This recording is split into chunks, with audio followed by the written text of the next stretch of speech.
로마서는 잘 아시는 대로 사도 바울이 로마에 있는 성도들에게 복음을 설명하는 편지입니다. 그는 이 복음을 전하기 위하여 애를 태우며 간절한 소망을 갖고 있다고 합니다. 그 이유는 복음이 모든 믿는 자에게 구원을 주시는 하나님의 능력이 되기 때문이라고 선언합니다. 하나님의 능력이 왜 필요한데요? 라는 질문에, 나타나지 않은 질문에 답을 하는 것이 1장 18절 이하였습니다. 인류는 하나님을 거부하고 외면하고 스스로의 자유와 욕심을 주장하여 하나님으로부터 단절되어 모든 벌을 이미 받고 있기 때문이다. 그것이 하나님의 진노다. 하나님을 버린 형벌이다. 그게 뭔데? 하나님을 짐승으로 바꾸는 그 자체로 신성모독적일 뿐만 아니라 모든 피조물을 다스리도록 지음받은 인간이 자기가 다스려야 할 더 저급한 모양을 만들어 무릎을 꿇는 것이, 그것이 벌이며 스스로가 하나님의 형상대로 지음을 받은 영광과 생명과 승리를 누릴 줄 모르고 모두가 썩어짐의 종로로 타는 비참한 결과를 가져온 것, 즉 하나님이 인간의 선택을 허락하여 우리가 선택한 것이 무엇인지를 내버려 둔 것이, 그것이 하나님의 진노며 벌이다. 그래서 복음이 필요하다. 하나님이 너희를 다시 이 비극과 처참한 현실에서 구원해 준다는 것이 복음이다. 이렇게 설명하는 것입니다. 우리가 오늘 보는 2장에는 무엇으로 연결되느냐 하면, 이것을 다만 옳고 그른 어떤 도덕성과 의로움으로 오해하지 말라는 얘기를 2장에서는 오늘 본문에서 하고 있습니다. 가장 중요한 내용은 이것이지요. 네가 선을 알면 선한 사람 아니다, 그 얘기입니다. 저것이 악이라고 분별할 수 있고 정죄하면 네가 선한 사람이라는 뜻이 아니다.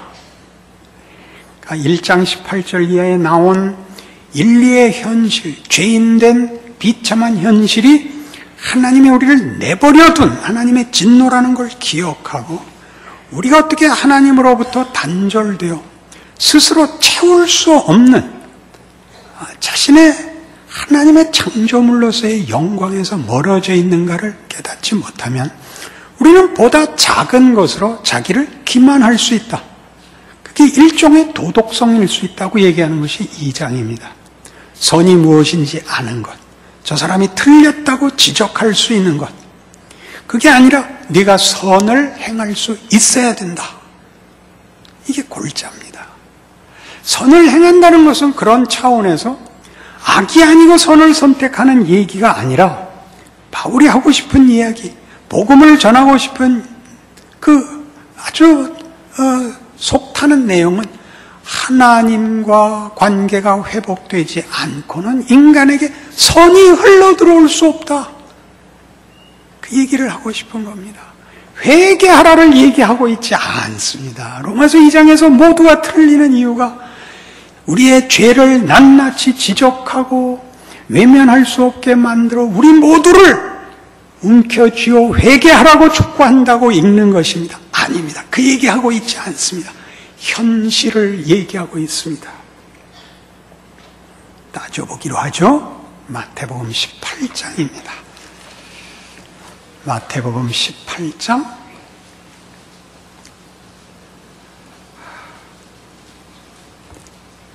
23절입니다. 그러므로 천국은 그 종들과 결산하려 하던 어떤 임금과 같으니, 결산할 때 10,000달란트 빚진 자 하나를 데려오매 갚을 것이 없는지라 주인이 명하여 그 몸과 아내와 자식들과 모든 소유를 다 팔아 갚게 하라 하니, 그 종이 엎드려 절하며 이르되 내게 참으소서 다 갚으리이다 하거늘 그 종의 주인이 불쌍히 여겨 놓아보내며 그 빚을 탕감하여 주었더니 그 종이 나가서 자기에게 100데나리온 빚진 동료 한 사람을 만나 붙들어 목을 잡고 이르되 빚을 갚으라 하며 그 동료가 엎드려 간구하여 이르되 나에게 참아 주소서 갚으리이다 하되 허락하지 아니하고 이에 가서 그가 빚을 갚도록 오게 가두거늘 그 동료들이 그것을 보고 몹시 딱하게 여겨 주인에게 가서 그 일을 다 알리니 이에 주인이 그를 불러다가 말하되 악한 종아 네가 빌기에 내가 네 빚을 전부 탕감하여 주었거늘 내가 너를 불쌍히 여김과 같이 너도 네 동료를 불쌍히 여김이 마땅하지 아니하냐고 주인이 노하여 그 빚을 다 갚도록 그를 옥졸들에게 넘기니라. 이런 이야기입니다. 용서를 받았다는 것은 용서를 할 능력을 받는 것입니다. 용서를 받기는 하고 베풀지 못하면 그는 용서를 받는다는 말을 모른다. 그런 이야기입니다. 이 비유에도 나왔듯이 10,000달란트는 굉장히 큰 돈입니다. 그러니까 이렇게 비유할 수 있습니다. 데나리온은 하루 일당에 해당하는 것이 한 데나리온이었으니까 아마 이 100데나리온이면 한 1,000,000원쯤 되는 빚이고 이 10,000달란트는 아마 1조쯤 되는 돈으로의 비교가 됩니다. 이쯤 받았으므로 넉넉히 1,000,000원을 용서할 수 있는, 그러니까 없는 데서 용서할 수는 없는, 그러니까 용서를 받지 않고는 용서를 할 수 없는, 용서를 먼저 주실 수 있는 무한한 하나님이 없고는 아무에게도 우리가 나누거나 질 수 없는 것에 대한 비유입니다. 그러니까 우리의 선은 잘 보십시오. 우리의 선은 비난하는 선입니다. 그러면 안 된다. 너는 잘못했다. 그 길은 틀렸다. 그렇게 하지 말고 그를 고칠 수 있게, 그의 잘못을 덮을 수 있을 만큼 가려면 나에게 그 죄와 불의를 덮을 더 큰 것이 있지 않고는 그걸 덮을 방법이 없습니다. 그건 우리가 생산할 수 없다는 거죠. 우리는 비난을 할 수 있고 판단은 하지만 누구의 잘못을 우리가 덮을 수 있을 만큼은 우리 스스로 하나를 위한 선을 생산할 실력도 없다는 것이죠. 그러니까 누가 잘못한 사람만이 죄를 범하고 있는 것이 아니라 그걸 비난하고 틀린 줄 아는데 그걸 덮을 능력이 없다. 나 자신에게도 없다. 틀린 걸 알고 선한 걸 알지만 틀린 걸 덮을 것도 갖고 있지 않고 선을 생산할 수도 없다. 이렇게 지적하고 있는 것입니다. 무엇을 위해서요? 하나님과 단절되어 있자. 무엇을 알고 모르고의 문제뿐만 아니라 아는 것을 할 수가 없다. 우리 중에 아무도 이 하나님의 진노를 벗어날 수 없다. 하나님과 단절된 자는 스스로 가장 잘하면 공이거나 무가 되는 것이 최선이고, 아니면 언제나 부패하거나 더럽거나 무슨 악행을 할 수밖에 없더라. 그러니까 그런 의미에서 불교는 진리의 한 자락을 잡고 있는 겁니다. 문제는 너다. 네가 없어져야 모든 것이 없어진다. 진리의 한 자락을 갖고 있죠. 구원을 논하고 있지 않습니다. 인류가 갈 수 있었던 최선의 결론이라고 생각합니다. 살아있지 말아야 한다는 결론은 얼마나 무서운 결론일까요?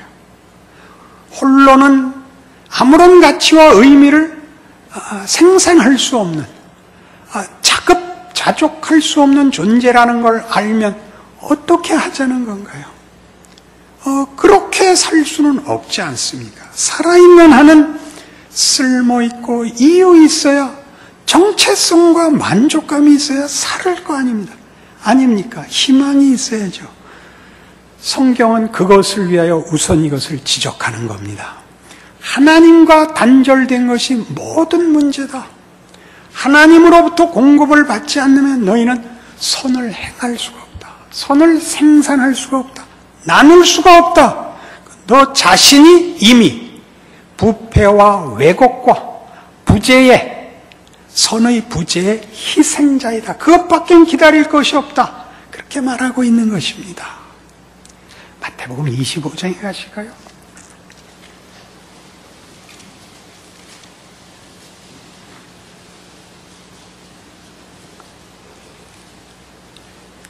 마태복음 25장에는 14절 이하의 달란트 비유가 나옵니다. 그 마지막 한 달란트 받았던 종의 그 변명과 항의가 세 번째 소개됩니다. 24절입니다. 한 달란트 받았던 자는 와서 이르되 주인이여 당신은 굳은 사람이라 심지 않은 데서 거두고 해치지 않은 데서 모으는 줄을 내가 알았으므로 두려워하여 나가서 당신의 달란트를 땅에 감추어 두었었나이다. 보소서 당신의 것을 가지셨나이다. 그 주인이 대답하여 이르되 악하고 게으른 종아 나는 심지 않은 데서 거두고 해치지 않은 데서 모으는 줄로 네가 알았느냐? 그러면 네가 마땅히 내 돈을 취리하는 자들에게나 맡겼다가 내가 돌아와서 내 원금과 이자를 받게 하였을 것이니라. 놀라운 항의고 놀라운 그 선고입니다. 당신은 굳은 사람이라, 분명한 사람이라, 용서가 없는 사람이라 이렇게 이해하셔도 좋습니다. 그러니 틀림없이 손해보면 안 되는, 맡긴 것 내놔라 그럴 것이므로 내가 땅에 감춰놨다가 내놨습니다.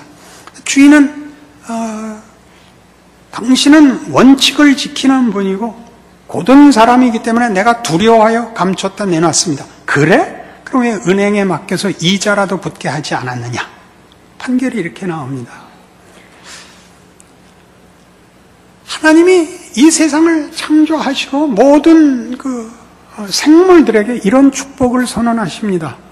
생육하고 번성하여 땅에 충만하라. 창세기의 중요한 선언이죠. 인간을 만들자 인간에게도 동일한 축복을 하십니다. 생육하여 번성하고 땅에 충만하라. 그리고 만물을 다스리라. 그러니까 인간은 참으로 놀라운 지위와 존재입니다. 하나님의 창조물이면서 하나님이 창조한 세계를 하나님의 총지기로서 하나님의 통치를 대신하는 자로서 하나님의 창조 사역에 참여하는 자입니다. 그것은 성경에 누누이 강조되듯이 우리는 다만 그의 소유물이거나 그의 종이거나 그의 백성보다 크게 언제나 그 기업을 이을 상속자로 소개됩니다. 상속자란 아버지와 동격입니다. 동일한 통치자로서 부름을 받습니다. 그러니까 이 달란트 비유의 무서움은 인간이라는 존재는 다만 존재했다가 없어지는 일회용이 아니다. 다만 어느 한순간 한 지점을 점하고 있다 소멸되는 존재가 아니다. 그것은 영원한 하나님의 통치, 창조의 영광을 나누는 복된 지위와 특권의 책임이 있다.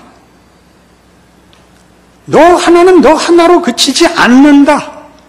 근데 너는 이거 갖다 파묻어 버렸다. 그게 네 죄다. 이렇게 얘기합니다. 25장 40절에 가시면 25장에는 이제 이 비유가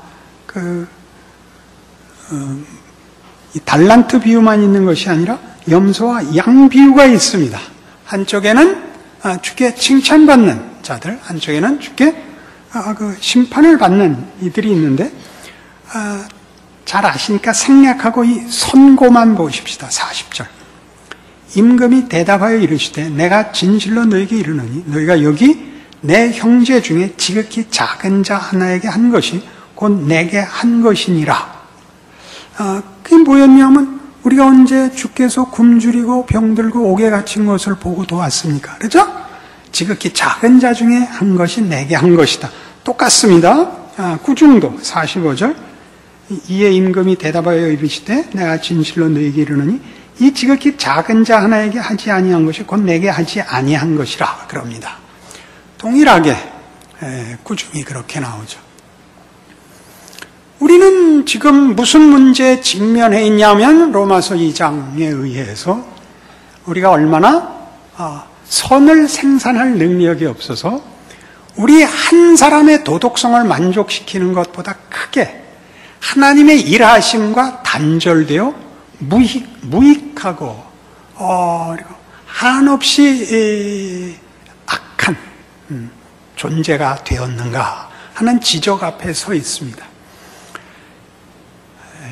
우리가 힘을 가지면, 이상을 가지면, 도덕성을 가지면 유익해질 거라고 생각하지만 성경이 거듭 우리에게 확인시키는 것은 너희는 존재 자체로 하나님의 영광이 증명되어야 하는 존재고 의미여야 한다. 그 얘기함으로써 이 얘기를 모두 로마서 2장에서 지적하는 모든 꾸중들, 너희들이 무엇을 안다고 하지만 결국 선을 행할 능력이 없고 핑계에 불과하고 변명에 불과하고 그저 하나의 주장에 불과하지 선을 행할 능력이 없다는 것 기억해라. 이방 유대인은 율법으로 그 기준을 삼아 자기를 판단할 것이요. 유대인으로 태어나지 않아 이방인으로 태어난 자들은 양심에 비추어 보라. 어느 한 사람인들 그 기준에 합격된 사람이 있느냐? 너희 스스로 말하라. 이렇게 모두를 몰고 들어갑니다. 그러니까 로마서 2장 얘기는 모두를 하나님의 심판 아래에 있다는 걸 확인시키는 장입니다. 이러니 회개해라. 아닙니다. 이 무시무시하면 여기서 빠져나갈 수 있는 사람은 아무도 없다. 이방인은 율법이 없어서 못 지켰다고 얘기할 수 없다. 양심을 주었다. 유대인은 율법을 갖고 있었으므로 그걸로 됐지 않느냐? 그 율법은 지켜야 되는 것이지 갖고 있는 것이 선이 아니다. 그래서 모두를 묶어버린 것입니다. 그러면 도대체 뭘 어떻게 했어야 되는데요? 우리 당연히 질문이 나옵니다. 하나님으로부터 우리의 생명의 내용과 부여와 영광을 허락받아야 되는 존재라는 것을 깨우쳐야 되는데 그건 깨달을 수 있는 문제가 아니라 그건 그냥 본질적이고 필연적인 것이었다. 그걸 너희가 벗어나서 지금 이 자리에 있다를 공격합니다. 골로새서 1장에 가시면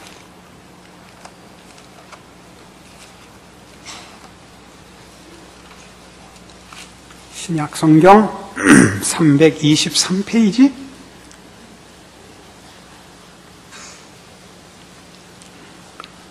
1장 13절부터 보죠. 그가 우리를 흑암의 권세에서 건져내사 그의 사랑의 아들의 나라로 옮기셨으니 그 아들 안에서 우리가 속량 곧 죄사함을 얻었도다. 그는 보이지 아니하는 하나님의 형상이시오 모든 피조물보다 먼저 나신 이시니 만물이 그에게서 창조되되 하늘과 땅에서 보이는 것들과 보이지 않는 것들과 혹은 왕권들이나 주권들이나 통치자들이나 권세들이나 만물이 다 그로 말미암고 그를 위하여 창조되었고 또한 그가 만물보다 먼저 계시고 만물이 그 안에 함께 섰느니라. 그는 몸인 교회라. 교회의 머리시라. 그가 근본이시요 죽은 자들 가운데서 먼저 나신 이시니 이는 친히 만물의 으뜸이 되려 하시며 아버지께서는 모든 충만으로 예수 안에 거하게 하셨습니다. 하나님은 모든 충만으로 예수 안에 거하게 하셨습니다. 약간 한 문제와 동떨어져 보이는데 이제 따라오시면 이어집니다. 예수는 성육신하신 인간의 이름입니다. 시간과 공간의 제약을 받는 한 작은 몸뚱아리, 짧은 인생, 자기가 살아야 했던 나사렛에서의 출생과 갈릴리와 예루살렘이 전부인 이것 안에 하나님이 그의 충만을 넣을 수 있었답니다. 그게 우리가 그래야 된다는 거죠. 우리가 하나님의 모든 충만이 한 작은 이 몸뚱아리에, 이 짧은 인생이 아무것도 아닌 것 같은 자리에 이웃 작은 자들 앞에서 그렇게 고귀하고 특별한 존재인데 어디 나가 있는가 봐라 이거죠. 시비밖에 붙일 게 없고 도덕적으로 얘기하는 것이 아닙니다.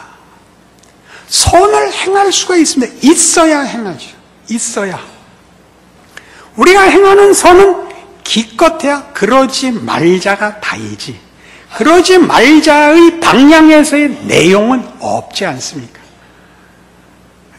가난한 집에서, 이웃집에서 먹는 피자 냄새를 맡으면서 자식에게 이렇게 말한다고 생각해 보십시오.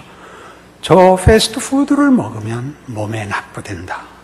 콜레스테롤이 높아지고 저거 당뇨에 걸린다. 저런 거 먹으면 안 된다. 그러면 배가 불러지냐 이겁니다. 이게 로마서가 하고 싶은 얘기입니다. 너희 회개해라가 아닙니다.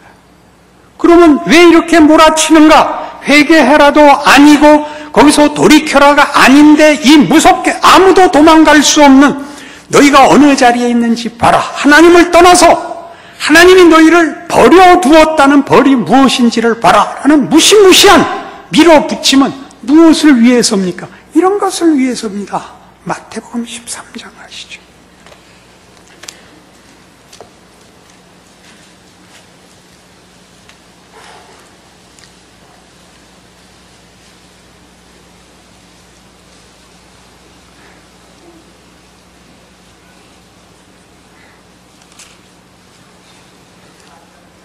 마태복음 13장에 오시면 그 씨 뿌리는 비유가 나옵니다.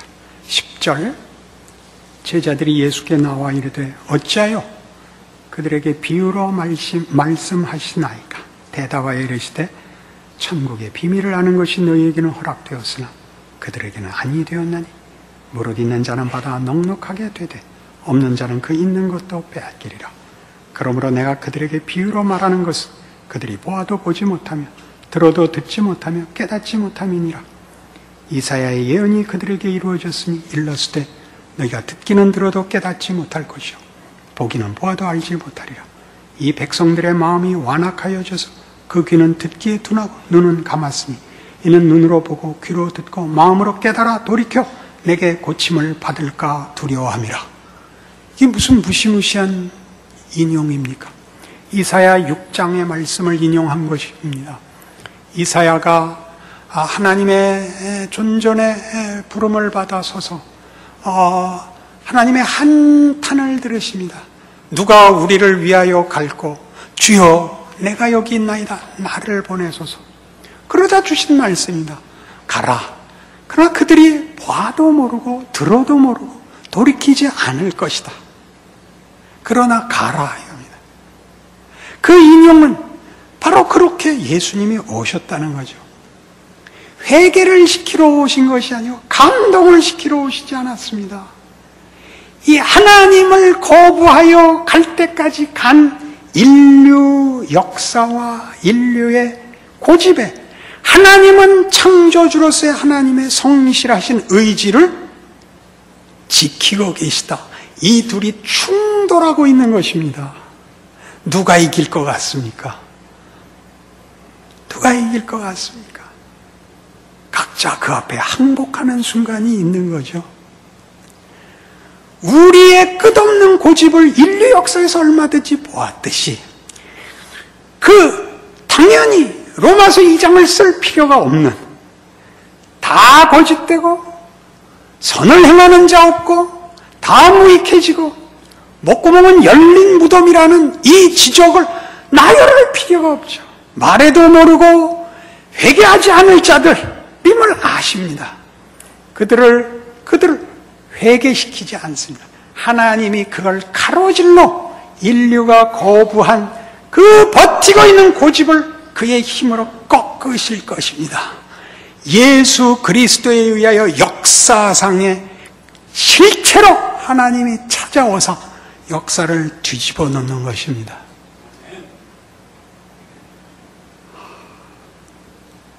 이것이 너무 쉬운, 모두의 공감을 일으키는 가치로 이해되는 바람에 잘했다 잘못했다를 기준으로 한 회개를 인도함으로 신앙은 마치 하나의 분별이고 결심이고 선택인 것 같이 되었습니다. 천만의 말씀입니다. 보기는 보아도 보지 못하고 듣기는 들어도 깨닫지 못하는, 그럴 수밖에 없는 다른 대안이 없는 자들을 하나님이 알고 계십니다. 죽어버렸으니까요. 거기에 이사야를 보내고 거기에 예수가 오는 겁니다. 오는 겁니다. 그러니 바울이 하는 얘기는, 보라, 하나님이 사망을 뒤집었다, 그의 신실하심을 지켰다, 그 선언을.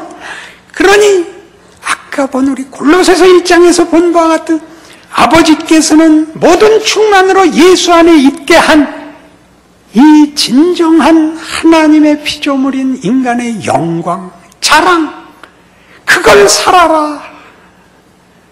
너희가 하는 건 못난 거 하지만 그건 잘못됐으니까 뉘우쳐라가 아니고 예수 안에서 나타난 이 영광을 보라. 너 스스로가 알지 않냐? 인간이 이래서 되겠느냐? 봐라. 봐라. 가고 싶은 거예요. 최소한 날 봐라 그러는 거죠. 바울이 날 봐라. 내가 세상에 아무런 보상을 받지 않았으나 나 여기까지 힘껏 달려온 이유가 뭐냐? 봐라 그러는 거죠. 갑자기 저도 절 보세요. 보세요. 무슨 보상을 받았을까요? 무슨 보상을? 위대한 보상을 받았죠. 제가 자주 인용하죠. 나는 훌륭해졌습니다. 훌륭해진 게 뭐냐고요? 제 한계를 기쁨으로 수용하게 되었습니다. 제 한계를 기쁨으로.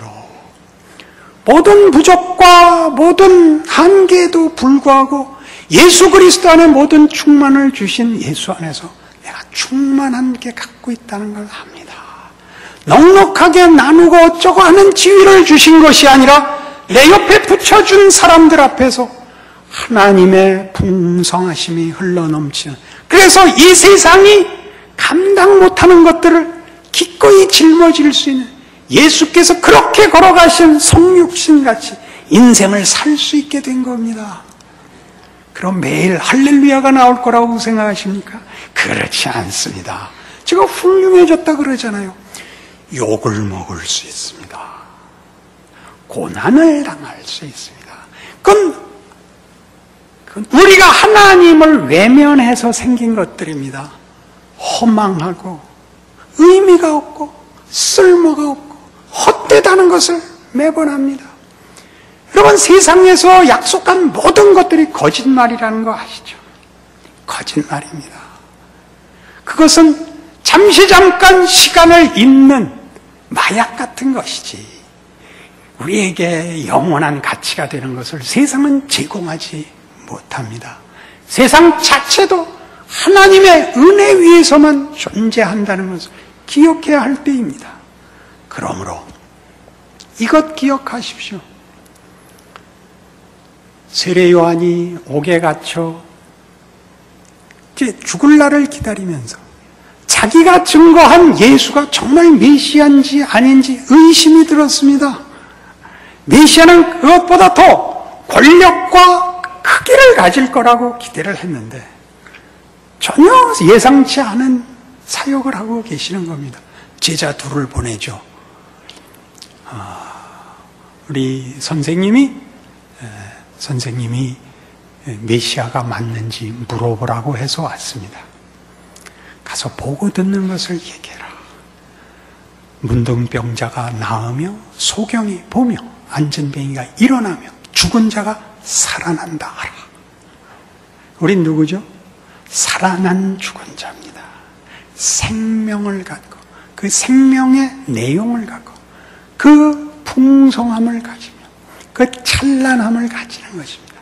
그것은 이 세상의 위협과 거짓으로 막을 수 없는 한 인간의 진정한 위대함입니다. 그것이 복음이요 기독교 신앙입니다. 그러니 이 생각을 하십시오. 믿는다고만 우기지 마십시오. 믿는다고만 우기지 마시고 믿음이 가지는 위대함을 살아내셔야 되는데 세상이 주는 것과 타협할 수 없는 하나님이냐 세상이냐로 나뉘는 영역이라는 걸 기억하셔야 됩니다. 그 모든 현실적 공격과 위협을 기꺼이 감수해내는 십자가로 이룬 승리라는 걸 알지 못하면 우리의 믿음은 공허한 것이 됩니다. 현실성을 잃습니다. 그리고 자신에게 약이 되지 않습니다. 그 복을, 그 영광을 놓치지 마시고 힘있게 여러분의 믿음을 지켜내시고 자랑하시고 승리하시고 감사하시는 인생 되기를 바랍니다. 기도하십시다. 하나님 아버지, 이 세상이 전부였다면 그것을 가진들, 힘을 써본들, 보상을 받은들 어디다 썼겠습니까? 세상은 결국 우리를 죽음에서 건져내지 못하면 우리를 타인과의 관계에서 자비롭게 만들지 못합니다. 더 악해지고 또 비종해지는 것 외에 세상은 요구하는 것이 없습니다. 예수 안에서만 이게 있습니다. 하나님만이 만드시는 진리, 자비, 용서, 사랑, 영광이기 때문입니다. 놓치지 말게 하옵소서. 여기까지 붙으셨으니 이만큼 살았으니 이제는 하나님의 사람으로 살 수 있는 믿음도 허락하사 우리 스스로가 우리의 인생을 복되게 살아내는 그 축복의 인생을 살도록 허락하여 주시옵소서.